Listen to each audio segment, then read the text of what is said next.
Okay, I'm back. This is part two of the rhetorical analysis modeling video. I had to cut it a little bit short because I have a time limit apparently for me to ramble for too long. So where I stopped is we went through, we read and marked up the essay, and then on the back I just kind of sketched my ideas for what the buckets would be. I wanted to start with something big and structural. So I decided to go with the way she shifts the scope of her argument from his own personal aversions, which she tries to assuage a little bit, but then she goes into this sense of duty for the family, and then she ramps it up even greater to the sense of duty for the nation. And then his place in that, looking to the future of the nation, really gives him this big, heavy mandate that he's not on vacation. He's there to learn.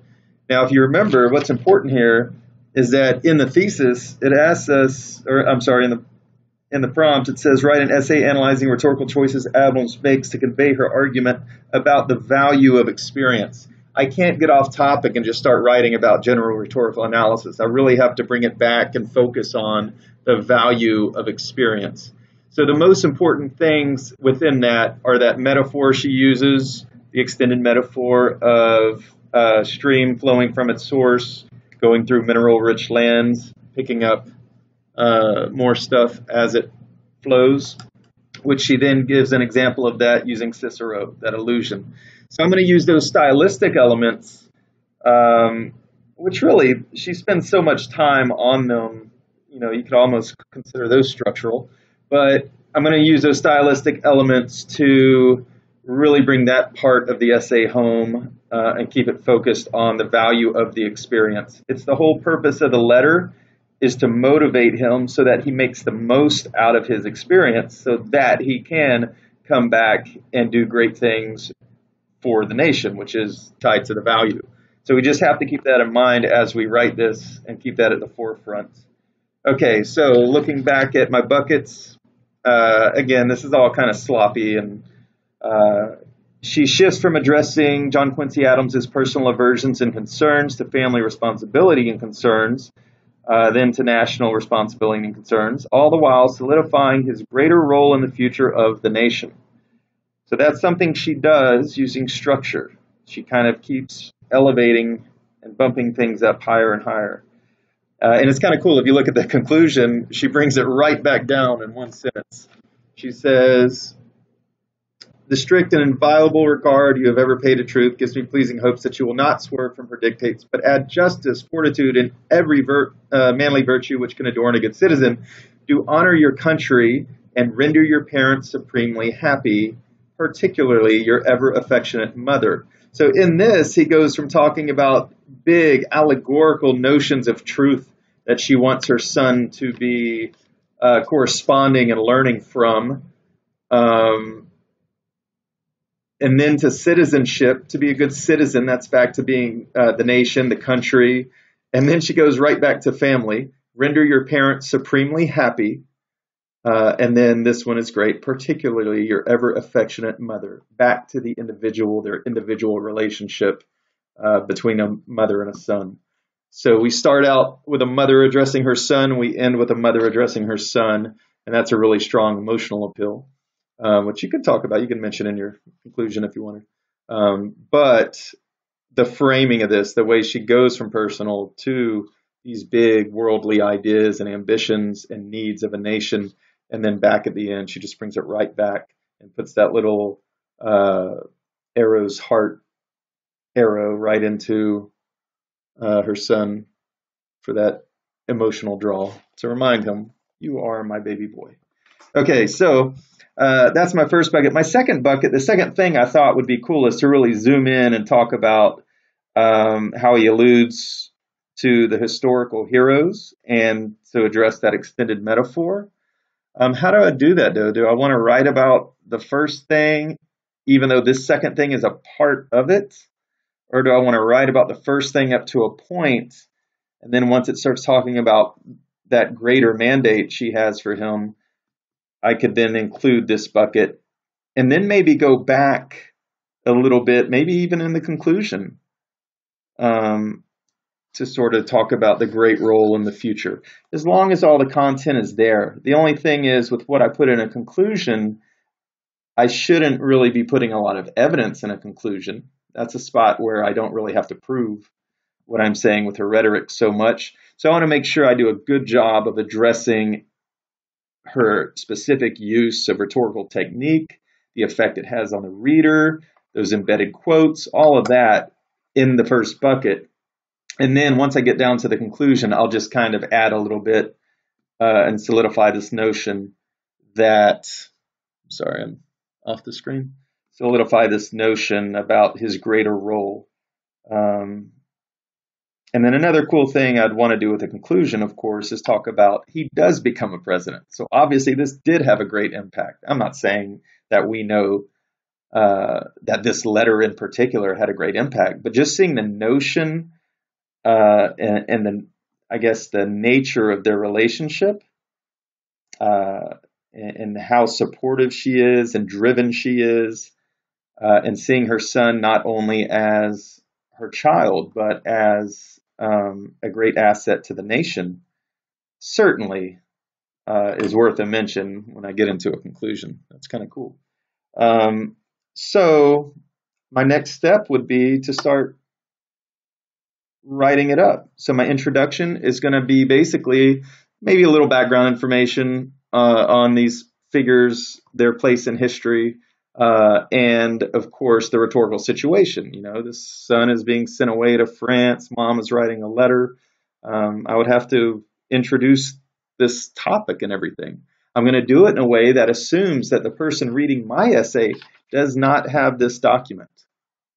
So I'm going to explain everything. I'm not just going to jump right in and start saying he and she and expect people to know who I'm talking about. I'm going to write as though they only have my essay. Okay.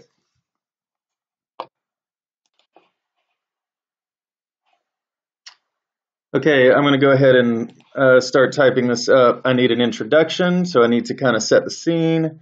I'm going to treat this like a timed write. So she writes this in 1780. So in 1780, Abigail Adams, in the letter to her son,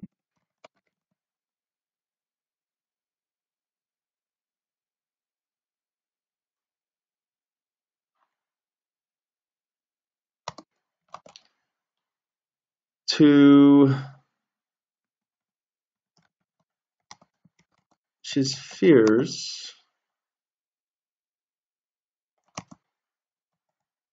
of traveling to France and to motivate him to make the most out of his journey.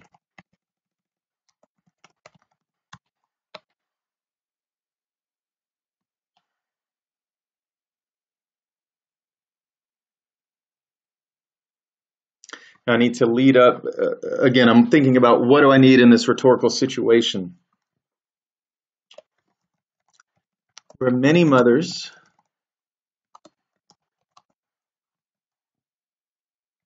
would attempt such a letter. Few would do so with the focus and intent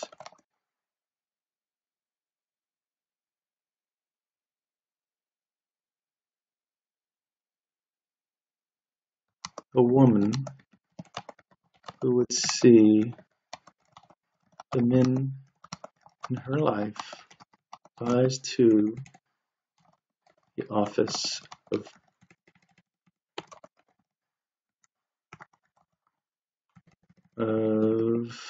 the, I think, presidency here, since it's an office, would be capitalized.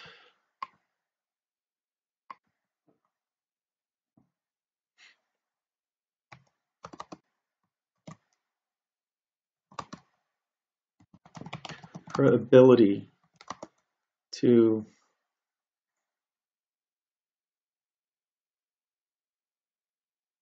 frame. I need to her ability to frame the importance of this trip in a means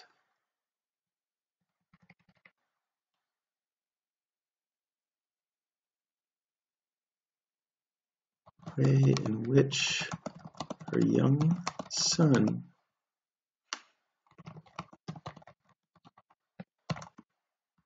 not only his role in aiding his father, good, a positive phrase here,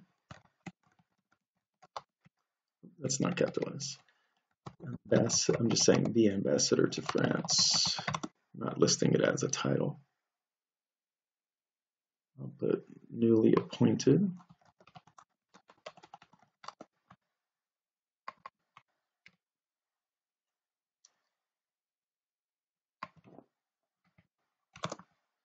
Her ability to frame the importance of this trip in a way in which her young son could understand not only his role in aiding his father, the newly appointed ambassador of France,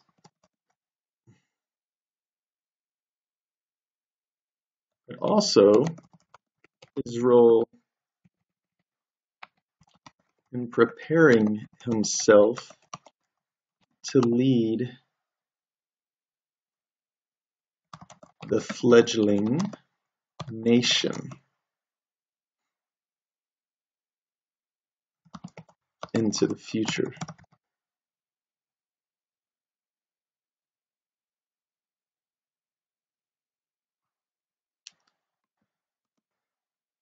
Also his role in preparing himself to lead the fledgling nation into the future.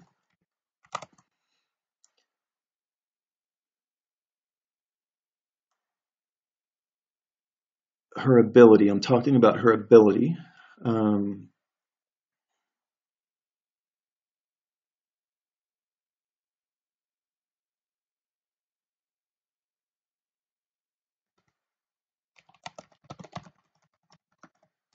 Will demonstrate the power of rhetoric in the lives of ordinary people.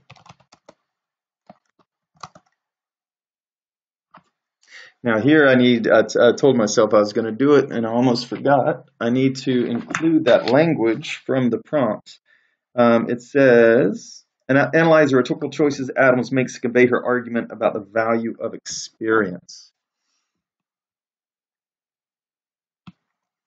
So here I'm going to go ahead and say she uses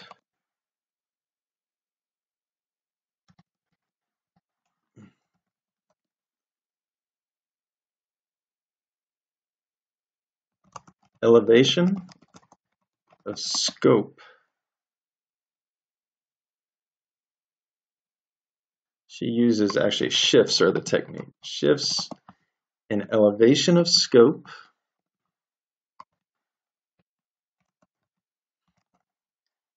and an extended metaphor supported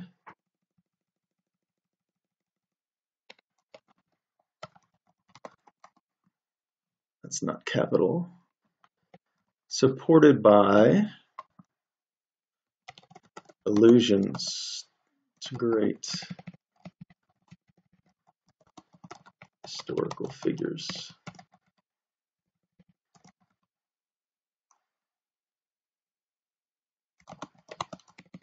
To teach her son the value of experience. So there's that phrase I needed. Okay, that's my introduction. That sounds like a huge run-on. I believe technically it's not. We'll just go with that.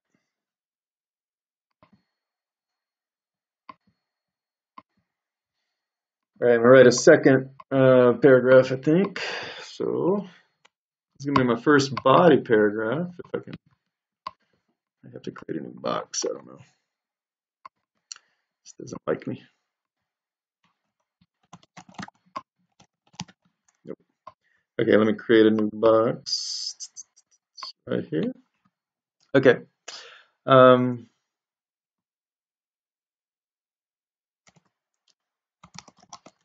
In the first paragraph, Adams do not use people's first names by themselves. Do not say Abigail. I'm not friends with her. You're not friends with her.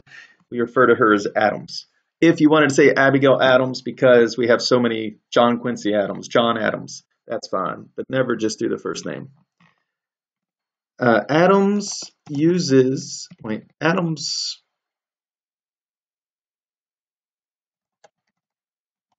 to her son's personal fears.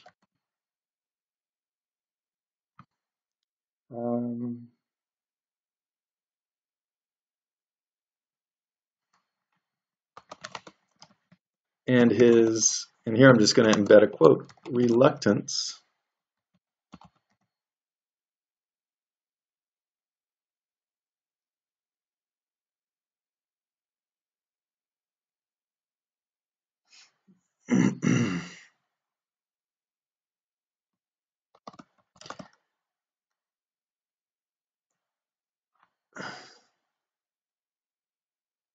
I need more than a word. I got to phrase this right.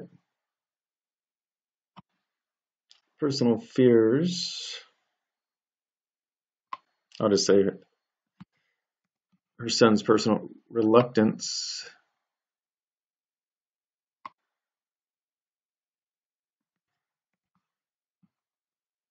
to her son's personal reluctance.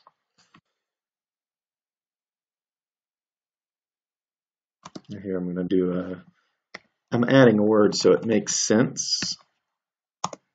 And that these square brackets remind people that you've added that for clarity.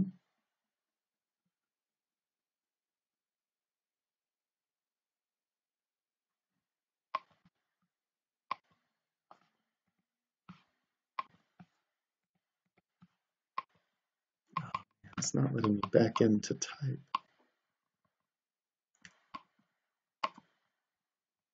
It's bizarre. What do I do? Do I select it?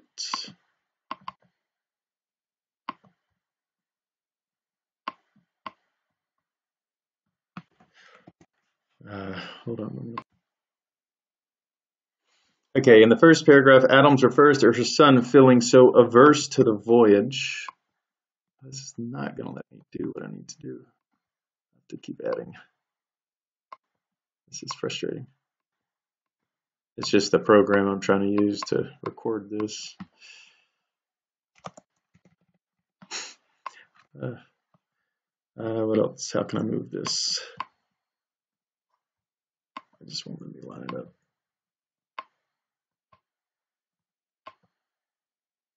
Okay, it's interesting.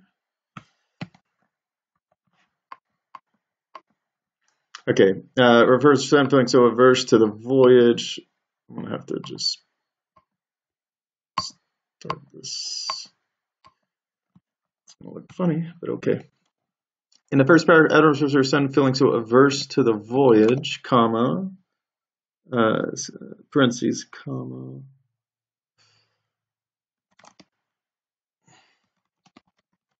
acknowledges his personal fear.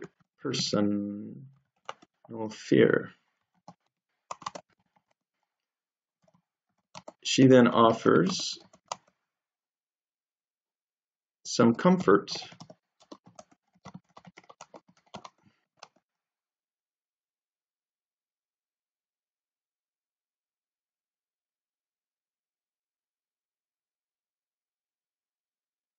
Reminding him that this trip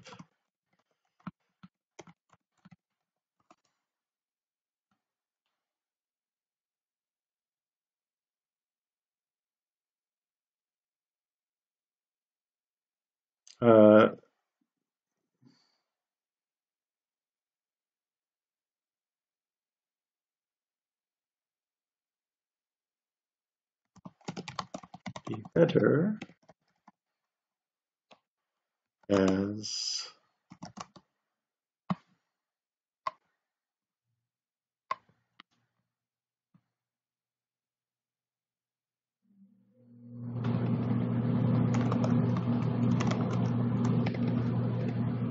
knowledge of the language must give square bracket him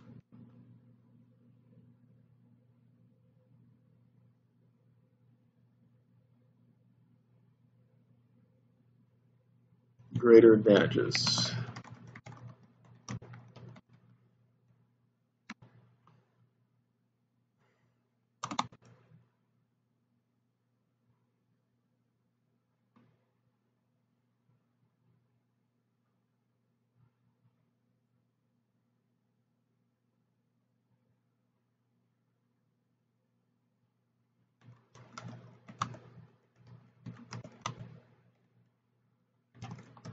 Shifting away from the personal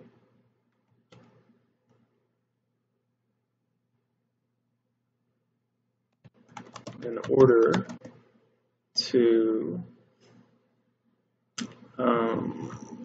order to present a mandate for her son.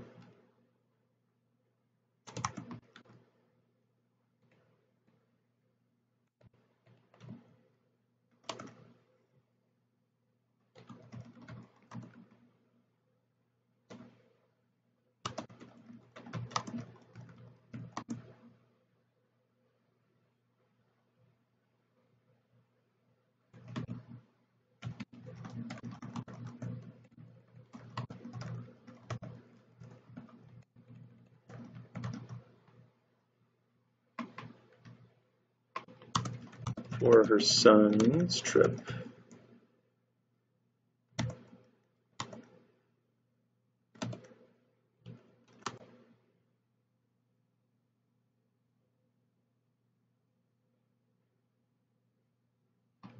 A river.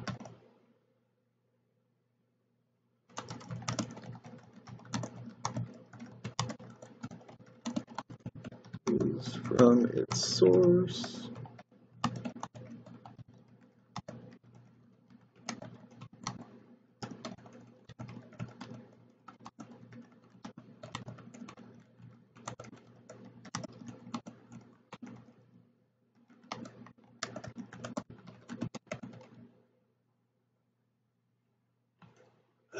Let's see.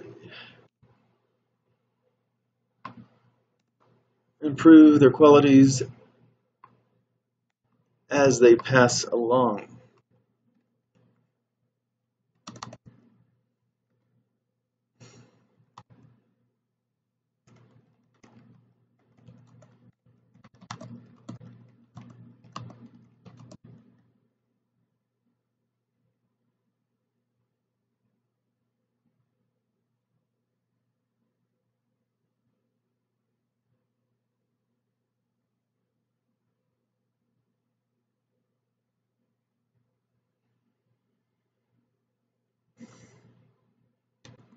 By stating it is expected of you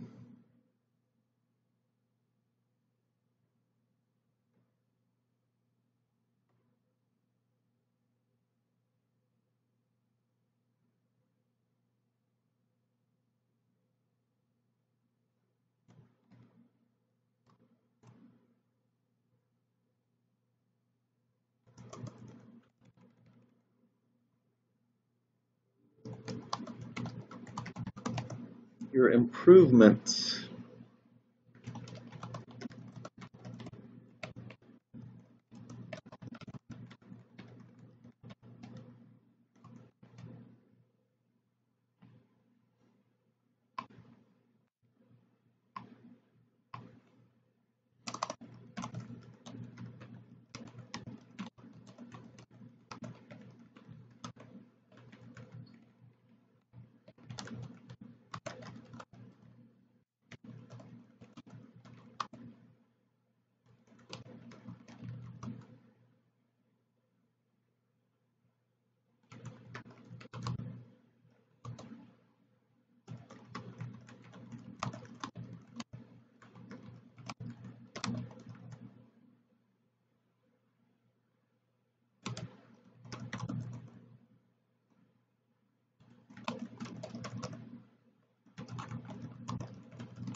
through his experience.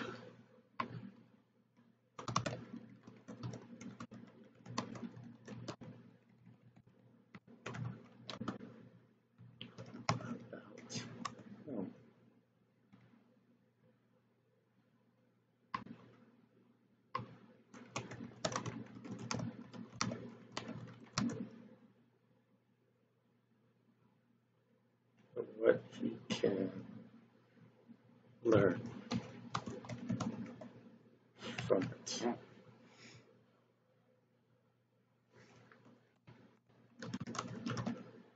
She then provides an example of greatness being created in the crucible of adversity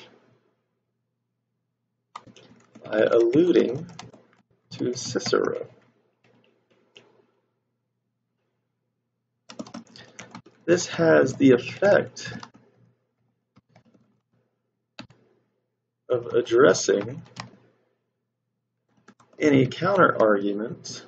I don't need to capitalize that.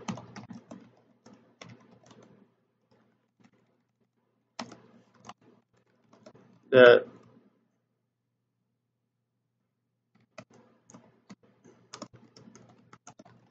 Adams may have regarding his difficult circumstances.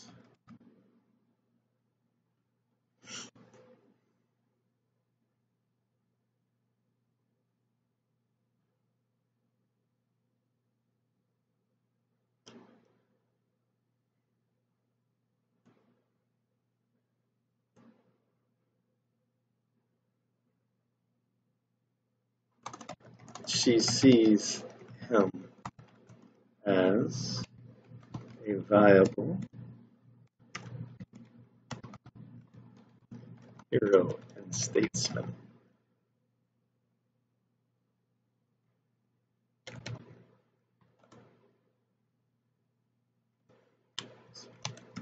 That has yet to explain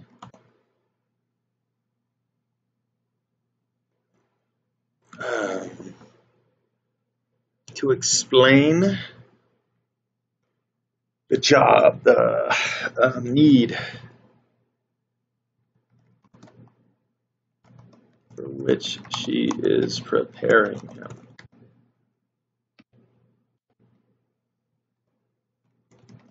Abigail Adams then shifts her rhetoric towards the nation itself.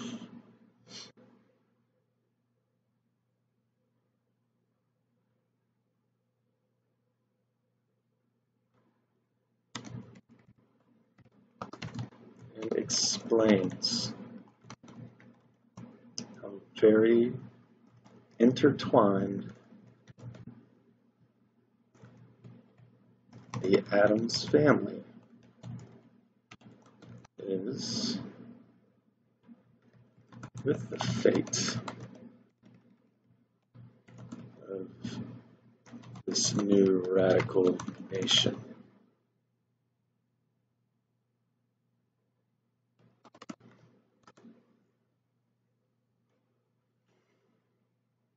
She refers to him as an eyewitness to the calamities.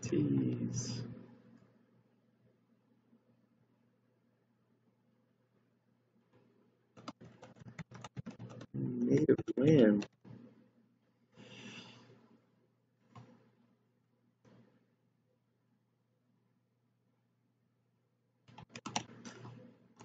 She honors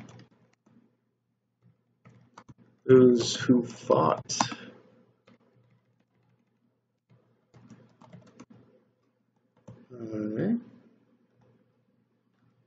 Describing their Try to embed quotes when you can, describing their glorious defense of their invaded liberties.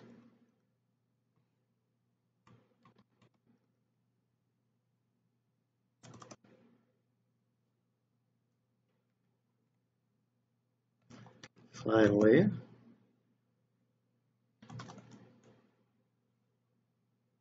she gets to her underlying point by referencing his place.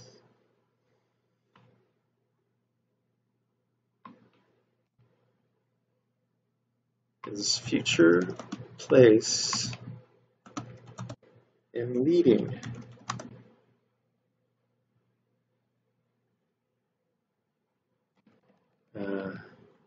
I'll say future place in providing good stewardship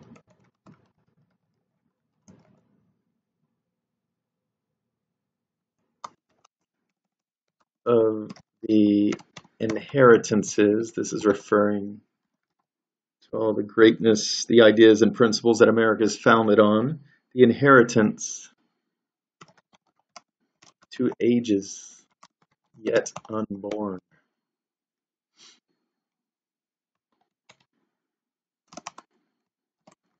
Her ability to continually raise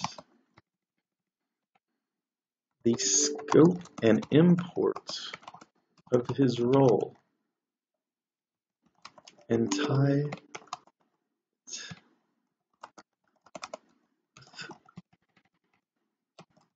other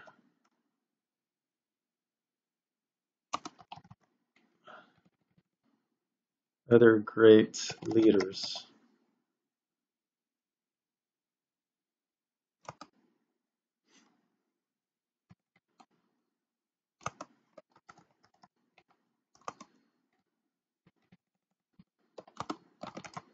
Cicero,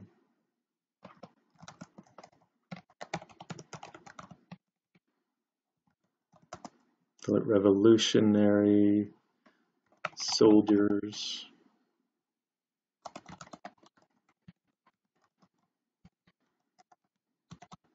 to include his father.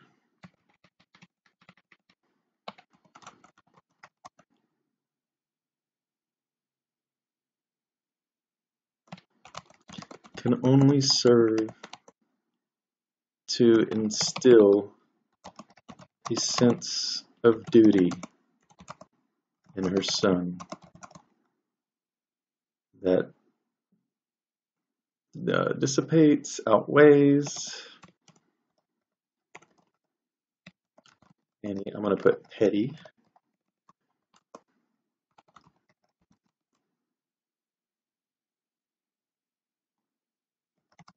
that struggling with. Okay.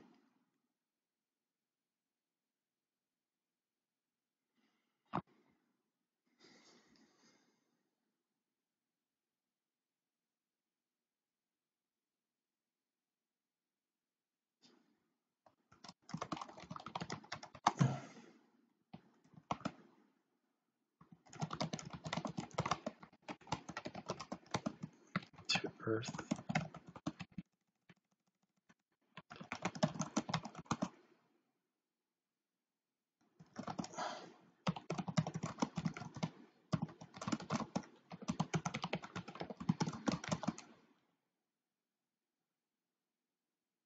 Lofty heights of philosophy and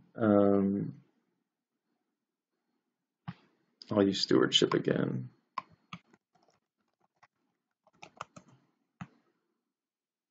The lofty heights of stewardship and I'll say cultural philosophy or civic stewardship. No, I'm going to say civic responsibility.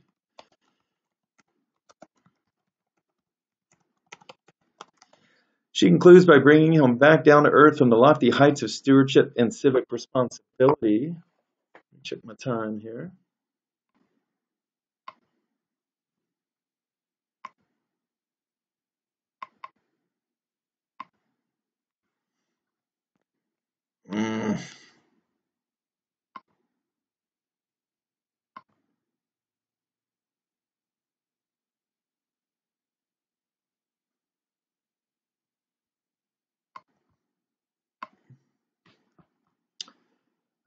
In order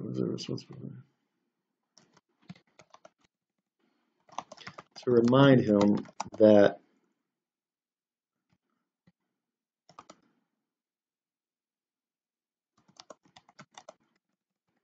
her son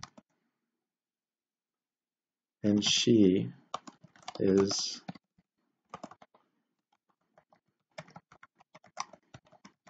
mother.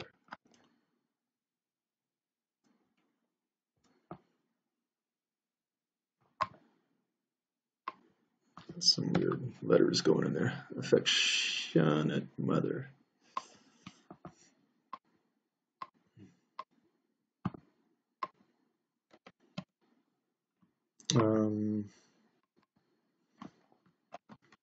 Adams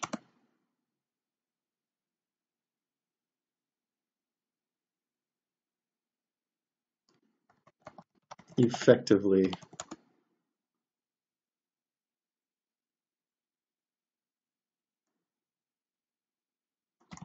motivates her child to help ensure that he will become,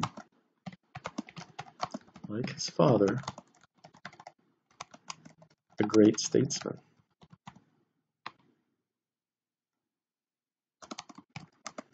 The use of rhetoric.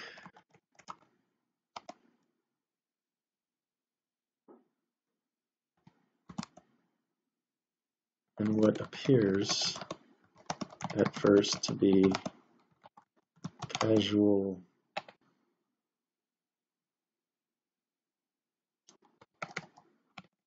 correspondence demonstrates the traits of a woman whose command of language can inspire and motivate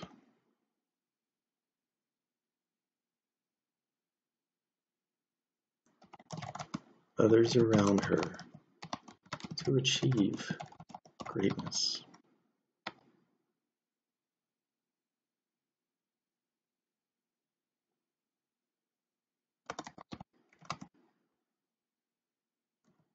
I'm going to continue this. Personal gain of their family, but for the continuation, personal gain of their family, but for continuation, a newly born nation. Okay, so I ended up kind of lofty there in the end myself. That's okay. All right, I'm going to go ahead and stop this here. I apologize, it's such a hot mess format-wise. But we'll end this one here. Thanks for tuning in.